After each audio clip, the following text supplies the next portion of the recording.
Everyone, welcome to our YouTube channel. I am Arvind Yadav. आज हम बात करेंगे इन्वायरमेंटल साइंस की, और इन्वायरमेंटल साइंस के बारे में हम सभी पहलुओं को बात करेंगे, उन्हें विचार उनके बारे में डिस्कशन करेंगे।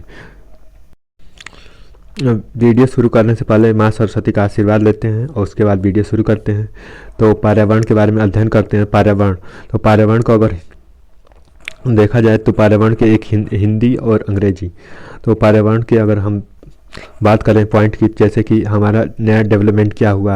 हमारे पर्यावरण का मतलब होता है हमारे इन्वायरमेंट, और इन्वायरमेंट का मतलब होता है हमारे आसपास रहने वाली चीज़ें, जैसे घर, पशु, उसके बाद चिल्ड्रेन, पेड़ पौधे, उसके अलावा जो व्हीकल है ये, या हमारे आसपास जितने भी चीज़ें होती हैं वो पर्यावरण से रिलेटेड होती हैं, तो उन्हें पर्यावरण कहते हैं। इसके बाद पर्यावरण की बात करते हैं तो पर्यावरण के घटक क्या होते हैं। तो पर्यावरण के दो घटक होते हैं, एक प्राकृतिक, एक मानव निर्मित। तो प्राकृतिक में दो होते हैं, एक जैविक, एक अजैविक। एक जैविक घटक होते हैं जैसे पेड़ पौधे, जीव जंतु मवेशी जो जीवित होते हैं। उसके बाद अजैविक वो होते हैं जैसे पहाड़, उसके बाद नदियाँ, झरने, मिट्टी, तो ये अजैविक में आते हैं। वहीं अब दूसरे पॉइंट पर बात करते हैं मानव निर्मित। तो मानव निर्मित वो बात करते हैं जैसे एसी, उसके बाद पंखा, उसके बाद कुर्सी, मेज, इन सब चीज़ों में पर्यावरण के घटक होते हैं।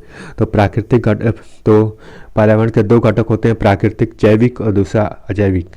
और प्राकृतिक में दो, जैविक और जैविक एक, और प्राकृतिक एक मानव निर्मित। इसके बाद पर्यावरण में मानव से संबंध।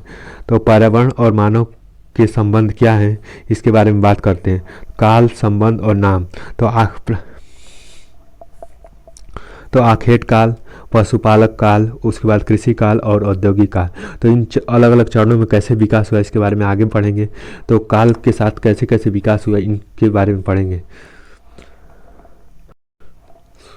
तो पर्यावरण की अवधारणाएं क्या होती हैं। तो पर्यावरण की अवधारणाएं नियतवादी अवधारणा क्या होती है, उसके बाद संभववादी अवधारणा, नवनियतवादी और पारिस्थितिकी अवधारणा। तो नियतवादी यानी किस पर डिपेंड करता है, इसके बारे में क्या संभावना होती है पर्यावरण की, उसके बारे में हम बात करते हैं।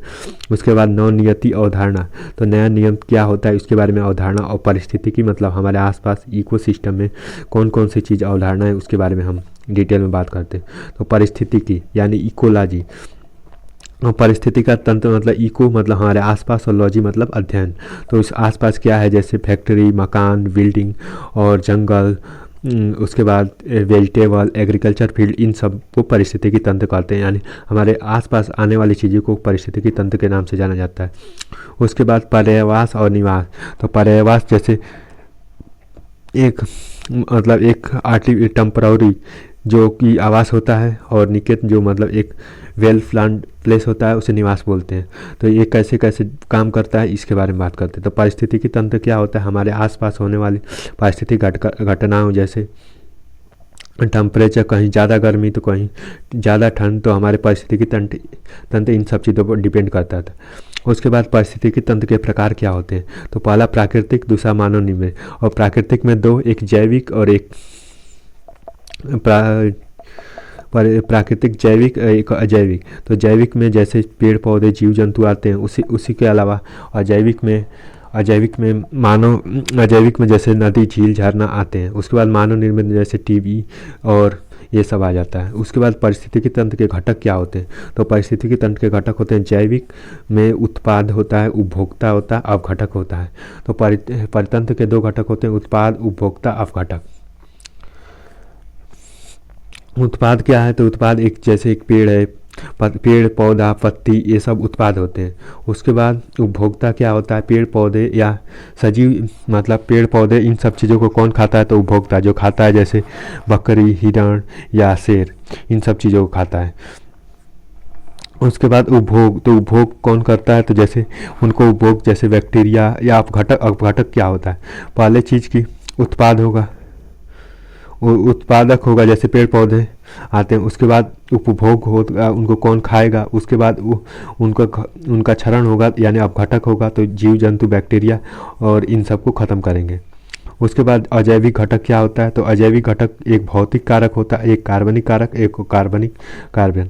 तो अकार्बनिक कारक जैसे न्यूक्लियस बम इन सब चीज़ों में होता है। वही कार्बनिक जो कार्बन से रिलेटेड होता है इन सब चीज़ों जैसे मांस, अंडा और इन सब चीज़ों। तो उसके अलावा भौतिक कारक जैसे सूर्य प्रकाश की ऊर्जा देता है जैसे, तो उस तरह से अजैविक कारक होता है।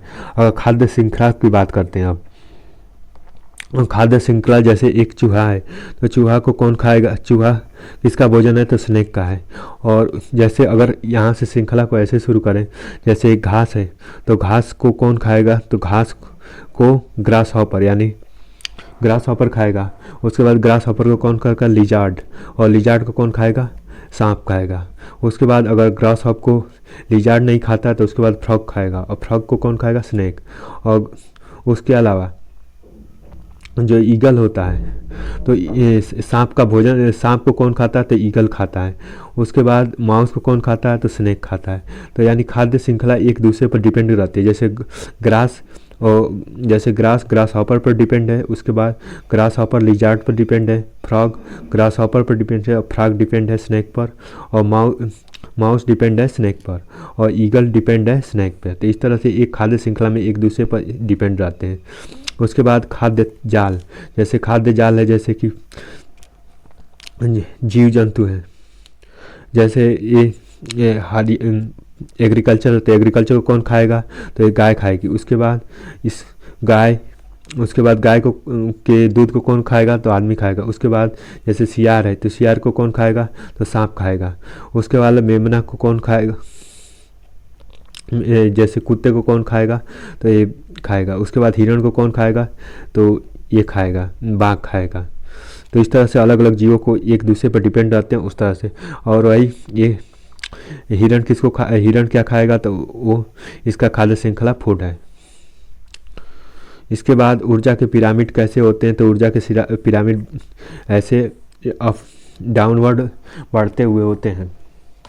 उसके बाद जीवधार के पिरामिड ऐसे होते हैं, और वो जीवधार के लगातार घटते जाते हैं। और वो पहला वाला पिरामिड जो कि ऊर्जा का पिरामिड है, वो लगातार डाउनवर्ड घटता जाता है, डाउनवर्ड बढ़ता जाता है, जबकि ये डाउनवर्ड घटता जाता है जीवधार का पिरामिड। और जीवन श्रृंखला का पिरामिड जैसे ये तीन है, और तीनों अलग अलग बढ़ना घटना। और उसके बाद जैव विविधता, बायोडाइवर्सिटी।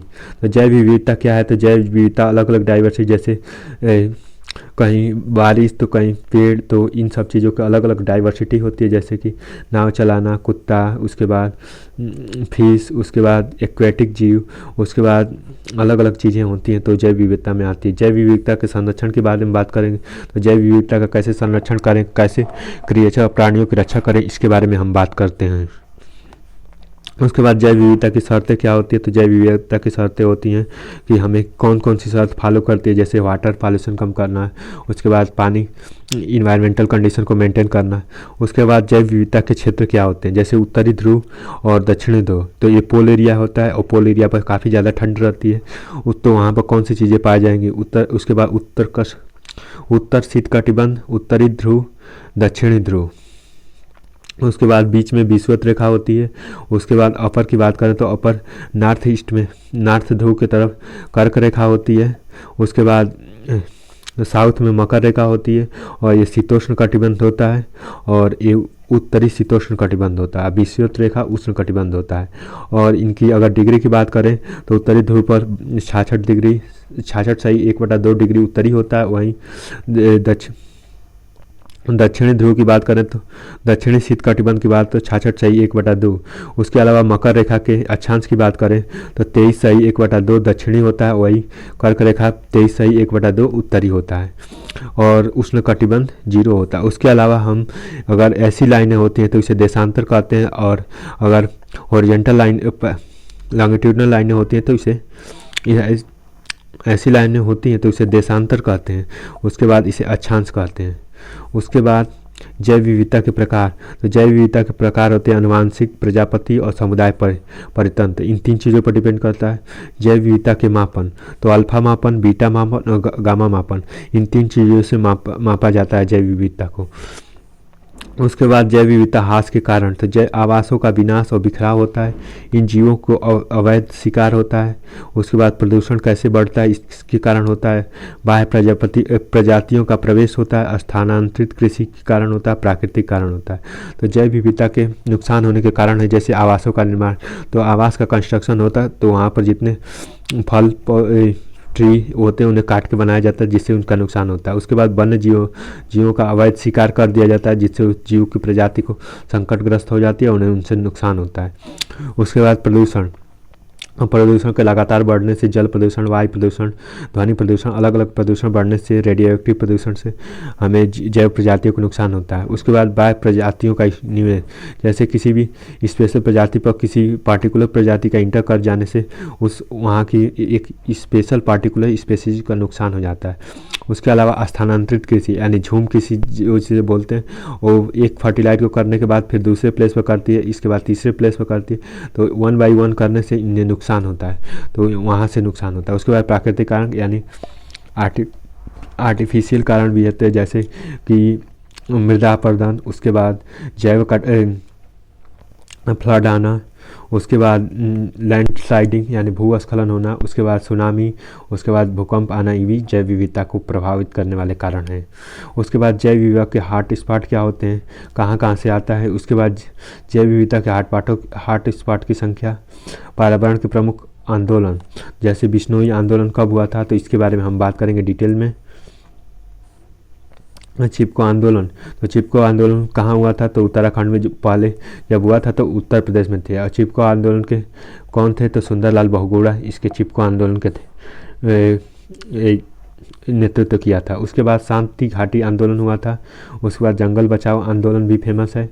और जैव विविधता के इसके बाद नावदन्या आंदोलन, अपिको आंदोलन, नर्मदा बचाओ आंदोलन। नर्मदा बचाओ आंदोलन की बात करें तो इसके मेधा पाटेकर थी जो नर्मदा नदी पर सरदार सरोवर डैम बना था उसके बारे में उन्होंने बात की थी। उसके बाद मैत्री आंदोलन, स्टॉकहोम सम्मेलन कब हुआ इसके बारे में हम बात करेंगे, तो स्टॉकहोम सम्मेलन। उसके बाद जेनेवा कन्वेंशन, वियना कन्वेंशन। उसके बाद पर्यावरण संरक्षण के कितने नियम आए। उसके बाद मॉन्ट्रियल प्रोटोकॉल, पृथ्वी सम्मेलन कब हुआ। उसके बाद यूएनएफसी, न्यूयॉर्क सम्मेलन, क्योटो प्रोटोकॉल, जोहान्सबर्ग सम्मेलन। उसके बाद रियो +20 सम्मेलन।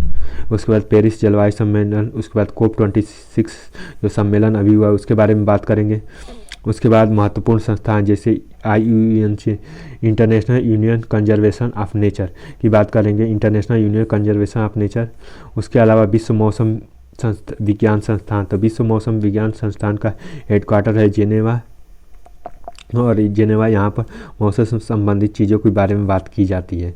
उसके बाद हम विश्व वन्य जीव कोष की बात करते हैं, तो विश्व वन्य जीव कोष कहाँ पे है।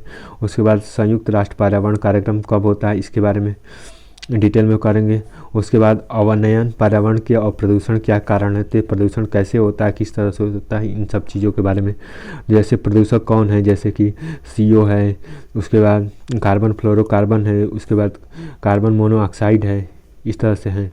उसके बाद वायु प्रदूषण कैसे होता है, तो वायु प्रदूषण कार्बन मोनोऑक्साइड यानी CO गैस के बारे में बात करते हैं। उसके बाद वायु में मिक्स डेंजरस गैसों के कारण होता है। उसके बाद सल्फर डाइऑक्साइड SO2 से होता है। उसके अलावा हम नाइट्रोजन के ऑक्साइड क्या होते हैं इनके बारे में बात करेंगे, NO2। उसके बाद क्लोरोफ्लोरो CFC की बात होती है। उसके बाद ओजोन O3 क्या होता है, इसके बाद कार्बन डाइऑक्साइड CO2। ध्वनि प्रदूषण क्या होता है, WHO के अनुसार ध्वनि के प्रदूषण के मानक क्या होते हैं, केंद्रीय प्रदूषण नियंत्रण। उसके बाद ग्रीन मफलर क्या है, जल प्रदूषण क्या है, जल प्रदूषण के स्रोत, जल प्रदूषण की बीमारियाँ। उसके बाद हम बात कर रहे हैं कृषि की फसलें, तो कृषि की फसलें कौन सी है, खरीफ फसल।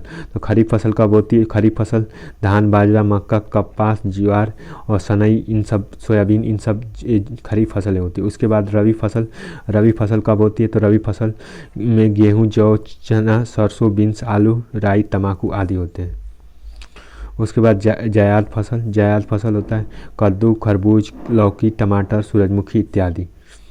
उसके बाद कृषि से संबंधित क्रांति, हरित क्रांति, तो हरित क्रांति ग्रीन रेवोल्यूशन नाम से जाना जाता है इसको। इस भारत में एस एन स्वामीनाथन ने स्टार्ट किया था और 1969 में एम एस स्वामीनाथन ने स्टार्ट किया था, ग्रीन रेवोल्यूशन से नाम से जाना जाता है।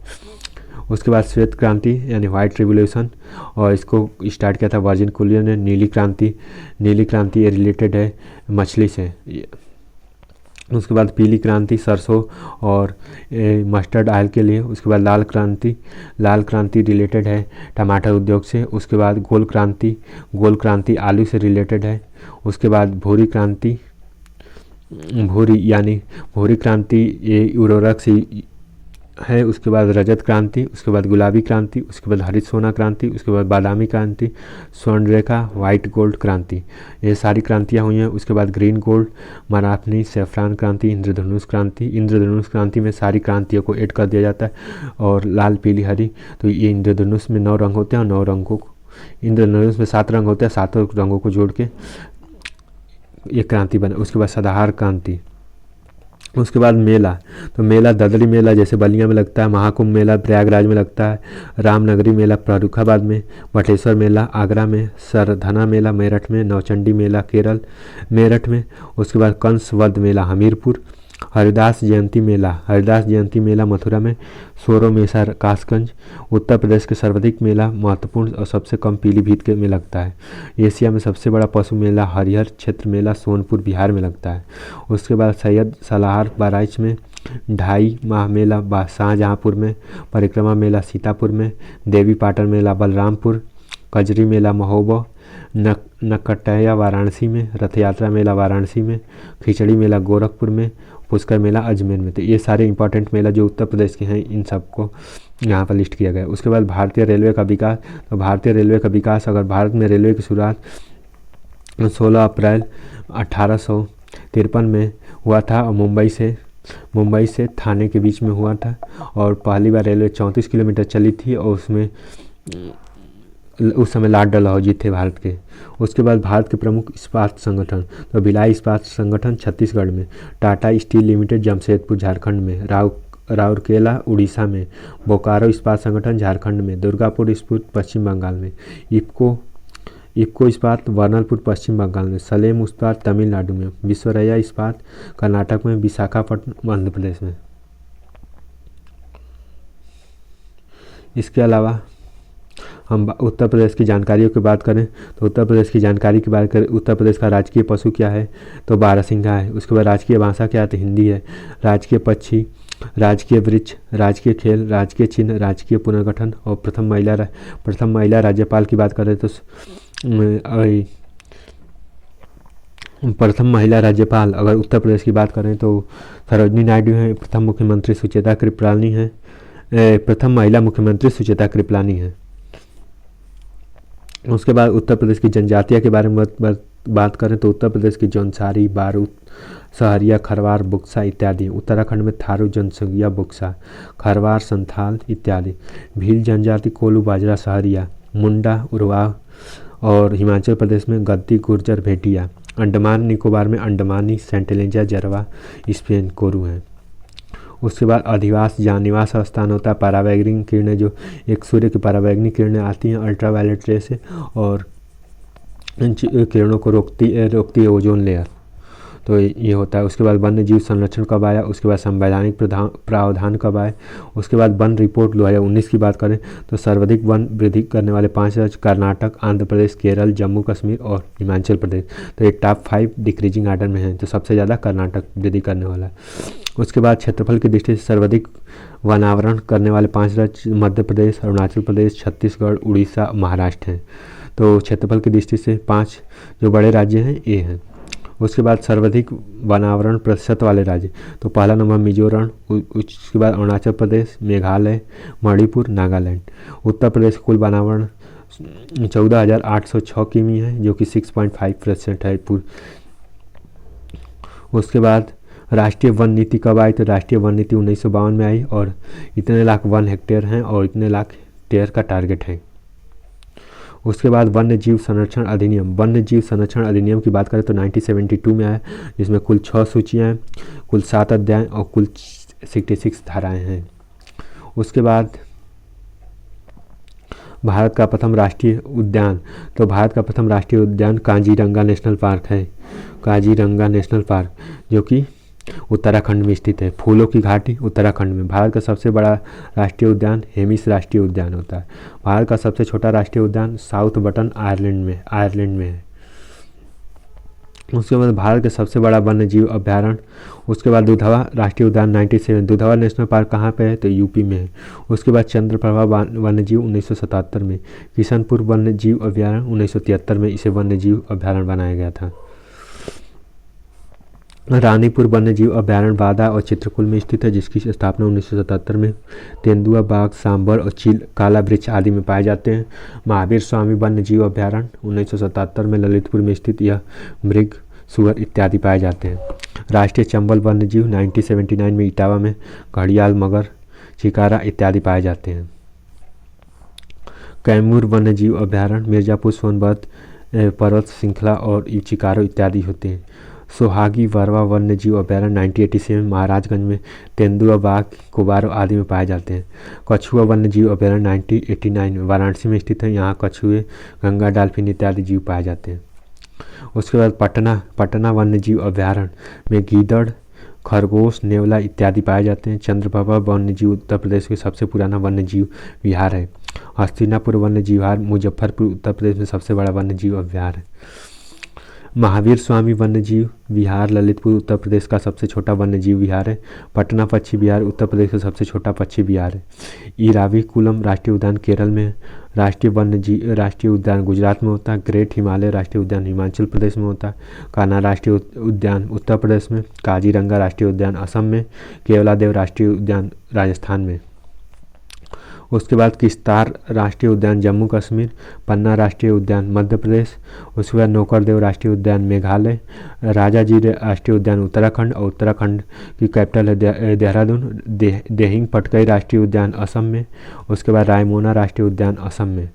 रायमोना देहिंग पटकनी ये असम में होता है। उसके बाद भारत के प्रमुख वन्य जीव अभ्यारण्य की बात करें तो पेरियार अभ्यारण्य केरल और में बाघ, तेंदुआ, तिलक, नीलगाय के लिए फेमस है। उसके बाद मानस असम में गेंडा, हाथी और गुल्लास के लिए फेमस है। अन्नामलाई राष्ट्रीय तमिलनाडु और सिंह पूंछ वाले बंदर के लिए। भीतरकनिका उड़ीसा में कछुआ और घड़ियाल के लिए फेमस है।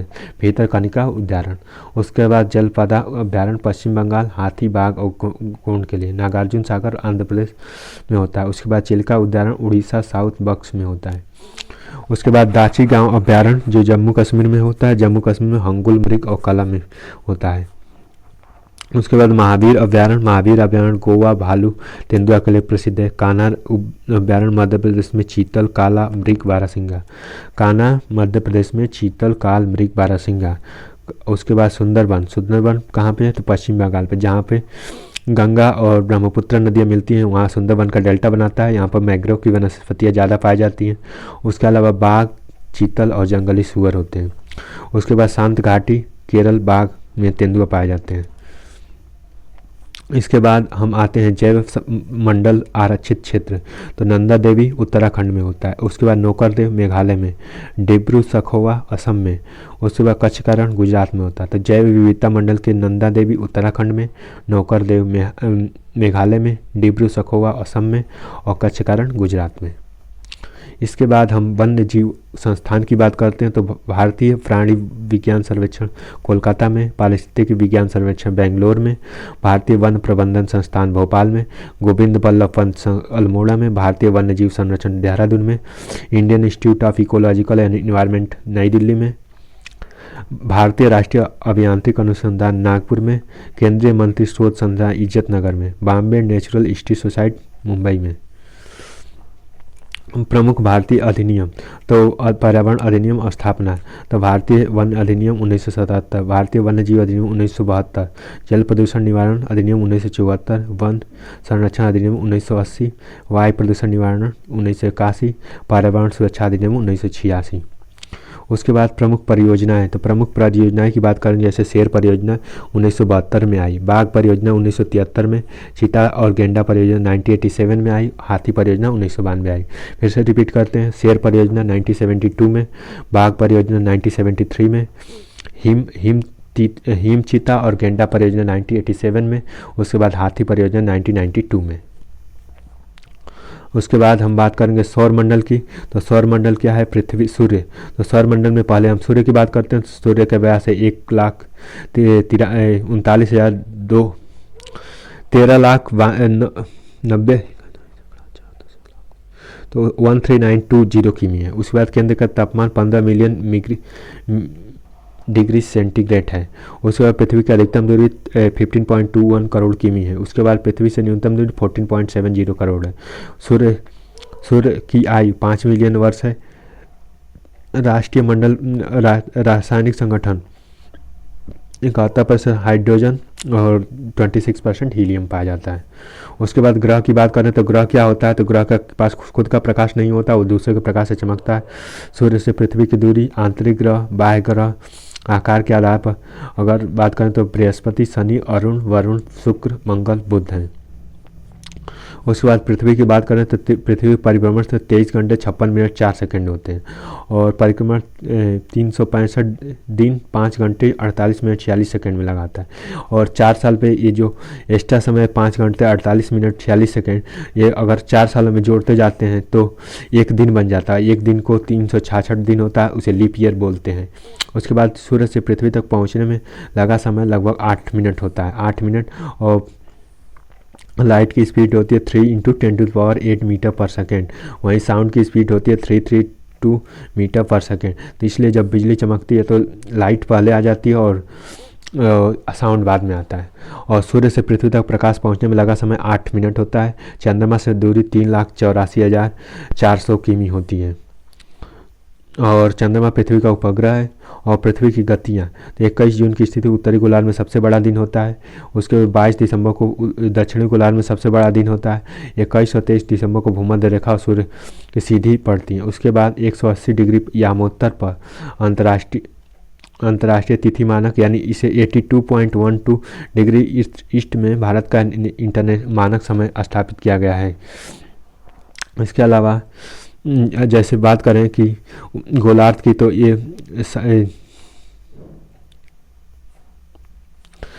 नॉर्थ गोलार्ध होता है, ये साउथ गोलार्ध होता है। यहाँ पर जो ये होता है नीचे वाला इसे बोलते हैं मकर रेखा, ऊपर वाले को कर्क रेखा बोलते हैं। इसे नीचे वाले को 23 डिग्री 1/2 ईस्ट साउथ बोलते हैं जो कि मकर रेखा होता है। उसके बाद 23 डिग्री 23 डिग्री 1/2 नॉर्थ जो कि कर्क रेखा होता है। और जीरो बीच वाली लाइन होती है 0 डिग्री, इसे विषुवत रेखा बोलते हैं। उसके बाद वायुमंडल क्या होता है? वायुमंडल में तो वायुमंडल वो चीज़ होता है जहाँ पर वायुमंडल के बारे में हम बात करें तो वायुमंडल में समताप मंडल, वायुमंडल और वायु में कौन कौन सी गैसें होती हैं इसके बारे में बात करते हैं। उसके बाद आर्द्रता क्या होता है? तो ह्यूमिडिटी। तो ह्यूमिडिटी की बात करते हैं कि ह्यूमिडिटी मतलब टेम्परेचर और कमी क्या होती है। उसके वर्षा क्या होती है? रेनफॉल कितने डिग्री सेल्सियस, कितने डिग्री बारिश हुई उसे मेजरमेंट करते हैं। उसके बाद आते हैं भारत की मिट्टी के बारे में। भारत की मिट्टियाँ भारत की मिट्टी के बारे में बात करते हैं तो भारत में मिट्टियाँ कैसी हैं? तो जलोढ़ मिट्टी मतलब अलुवियल सॉइल। इसमें विस्तार लगभग 40% भागों में होता है। इसमें धान, गेहूँ, गन्ना, तिलहन इत्यादि फसल होती हैं। इसमें पोटास, फास्फोरिक अम्ल, चूना, कार्बनिक पदार्थ पाए जाते हैं जिसमें नाइट्रोजन और ह्यूमस भी पाया जाता है। इसमें फास्फोरस, चूना और कार्बनिक तत्व पाए जाते हैं। नाइट्रोजन और ह्यूमस की कमी पाई जाती है। तो जो जलोढ़ मिट्टी होती है इसमें भारत के 40% भागों में पाई जाती है। इसमें धान, गेहूँ, तिलहन और इत्यादि फसल पाई जाती है। इसके अलावा पोटास, फास्फोरस, कार्बनिक तत्व पाए जाते हैं। इसके अलावा नाइट्रोजन, ह्यूमस की कमी होती है। काली मिट्टी, उसमें उष्णकटिबंधीय चरणजीवियों के लिए मैग्नीशियम, एल्युमिनियम, सिलिकेट, ह्यूमस इत्यादि इसके कारण रंग काला होता है। लाल मिट्टी, इसके रंग लौह ऑक्साइड की उपस्थिति के कारण होता है। नीचे रंग काल, इसमें मृदा की अधिकतम सिंचाई की आवश्यकता पड़ती है। इसे बाजरा, मूंगफली और आलू की खेती की जाती है। उसके बाद लेटेराइट मिट्टी या मृदा भीगने के कोमल और सूखने कठोर हो जाती है। इस भारत में इसका विस्तार प्रायद्वीपीय पठार होता है, मरुस्थलीय भूमि होती है। कुछ महत्वपूर्ण आर्टिकल की बात करें तो जैसे कानून के समझ समानता की बात करते हैं आर्टिकल 14 में। आर्टिकल 15 में धर्म और जाति, लिंग, जन्म स्थान के आधार पर भेदभाव का बारे में वर्णन किया गया है। उसके बाद सार्वजनिक रोजगार के मामलों में अवसर प्रदान करना, इसके बारे में बात की गई है। अस्पृश्यता, आर्टिकल 70 अस्पृश्यता यानी अनटचेबिलिटी की बात की गई है। आर्टिकल 18 एबॉलिशन ऑफ टाइटल यानी उपाधियों का अंत की बात की गई है। उसके बाद आर्टिकल 90 अभिव्यक्ति की स्वतंत्रता यानी फ्रीडम ऑफ एक्सप्रेशन की बात आर्टिकल 19 में किया गया है। उसके बाद आर्टिकल 20 अपराधों के प्रति दोषसिद्धि का संरक्षण आर्टिकल 20 में किया गया है। इसके बाद आर्टिकल 21 जीवन और व्यक्तिगत स्वतंत्रता का संरक्षण। आर्टिकल 21 शिक्षा का अधिकार, 6 से 14 वर्ष के बच्चों को शिक्षा देना। आर्टिकल 22 कुछ मामलों में गिरफ्तारी और निरुद्धता का संरक्षण करना। मानव व्यापार में बलात्कार संरक्षण करना। कारखानों में रोजगार को विशेष अवसर देना। उसके बाद आर्टिकल 29 में अल्पसंख्यकों हितों का संरक्षण करना। उसके बाद राज्य के नीति निर्देशक तत्व, तो राज्य के नीति निर्देशक तत्व होते हैं आयरलैंड। उसके बाद भाग 4 आर्टिकल 36 से 51 होता है।